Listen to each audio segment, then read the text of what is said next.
माध्यमिक शिक्षा को लेकर के सरकार की तरफ से कुछ बड़े निर्णय लिए गए हैं। हालांकि उस शिक्षा में भी कई सारे निर्णय लिए गए हैं और हमसे बातचीत करने के लिए खुद इस समय डिप्टी सीएम दिनेश शर्मा जी हैं, जिन्होंने कल भी वीडियो कॉन्फ्रेंसिंग की थी और आज भी इनकी वीडियो कॉन्फ्रेंसिंग चल रही है और आप देख रहे हैं कि पूरे अपने स्टाफ के साथ में यहाँ पर इसमें वीडियो कॉन्फ्रेंसिंग में ही थे। हम इनसे बातचीत करते हैं कि सर ने किस तरह के निर्णय। जहां तक उच्च शिक्षा का प्रश्न है, आज जो हमारी वीडियो कॉन्फ्रेंसिंग हुई है उसमें हमने निर्णय किया है कि जो परीक्षाएं चलें उन परीक्षाओं के साथ साथ इवैल्यूएशन का भी काम चले।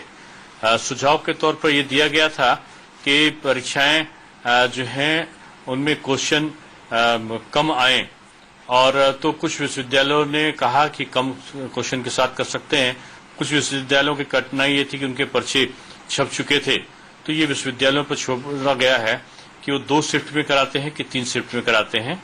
हमारी कोशिश यही होगी कि 2-3 शिफ्टों में परीक्षाएं कराई जाएं। ये लेकिन अगर कोई 2 शिफ्ट में कराता है और समय से परीक्षा पूर्ण कर देता है तो उसको उसकी छूट होगी।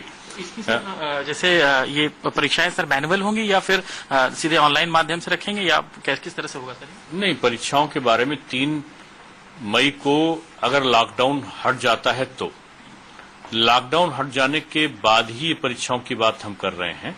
लॉकडाउन अगर हट जाता है तो 15 मई के आसपास से 15 मई के बाद ये परीक्षाएं कराने के लिए अधिकृत होंगे विश्वविद्यालय। कुछ विश्वविद्यालय चाहते हैं कि वो पहले भी कर सकते हैं, तो अगर लॉकडाउन हट जाता है और पहले वो करा सकते हैं तो वो पहले भी करा सकते हैं। कुछ विश्वविद्यालयों ने ये रखा था कि सेंट्रलाइज इवैल्यूएशन की व्यवस्था है, तो सेंट्रलाइज इवैल्यूएशन की जगह वो डिसेंट्रलाइज इवैल्यूएशन की मांग कर रहे थे। तो परीक्षा फल जल्दी निकले इसलिए केवल इस वर्ष के लिए ये उनको छूट दी गई है कि वो डिसेंट्रलाइज इवैल्यूएशन भी अगर कराना चाहें तो विश्वविद्यालय के कुलपति पर निर्भर करेगा कि वो डिसेंट्रलाइज इवैल्यूएशन करा ले। फाइनल ईयर का जो रिजल्ट है, वो जो लोग अंतिम वर्ष के छात्र विद्यार्थी बैठे हैं परीक्षा में, उनका इस प्रकार से स्कीम को जो परीक्षा का सूची है उसको तैयार की जाए कि जो अंतिम वर्ष का विद्यार्थी है उसकी परीक्षा पहले हो और रिजल्ट पहले निकले, यानी जून तक रिजल्ट निकले और जुलाई में हमारे एडमिशन पूरे हो।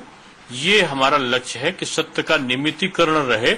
अगर किसी कारण से व्यवधान पहुंचे तो जो हमारी ग्रीष्मकालीन अवकाश है या हमारा जो शीतकालीन अवकाश या कई अन्य अवकाश होंगे उनको न्यून करने पर भी हमारा विचार है कि उनको अगर हम छोटा भी कर देंगे तो हमारा सत्र नियमितीकरण चलेगा। सर, माध्यमिक में भी क्या ग्रीष्मकालीन अवकाश को न्यून किया जाएगा, ऐसा कुछ?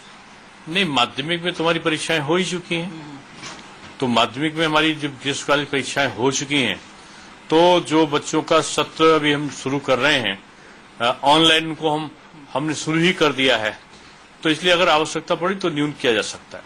ये लॉकडाउन पे निर्भर करेगा। सर, इसमें कुछ ऐप वगैरह दे रहे हैं कि इस ऐप को बच्चे डाउनलोड करें या कैसे, मतलब वो ऑनलाइन? देखिए, जो स्कूल के एनसीईआरटी का दीक्षा पोर्टल ऑलरेडी अपलोड है और उसके आधार पर पढ़ाया जा सकता है।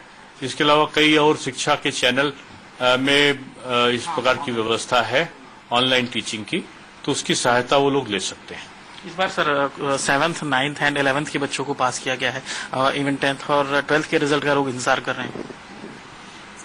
हम उनकी कॉपी को, अगर स्थितियां समान रहती हैं 20 तारीख के बाद, तो कॉपी चेकिंग कराने पर हम विचार करेंगे। जल्दी रिजल्ट आए कॉपी चेक कराएंगे इंटर और हाई स्कूल की। माध्यमिक की क्लासेस सर, ये मान के चलें कि लॉकडाउन के बाद शायद अगर सब कुछ ठीक ठाक, ऑनलाइन क्लासेस हमारी शुरू हो गई है। नहीं सर, मैनुअल क्लासेस लॉकडाउन के बाद क्या ऐसा कुछ लिया जा सकता है निर्णय की लॉकडाउन खत्म हो तो? आवश्यकता पड़ेगी तो हम कर सकते हैं। जी बिल्कुल। तो ये थे डिप्टी सीएम साहब दिनेश शर्मा जी।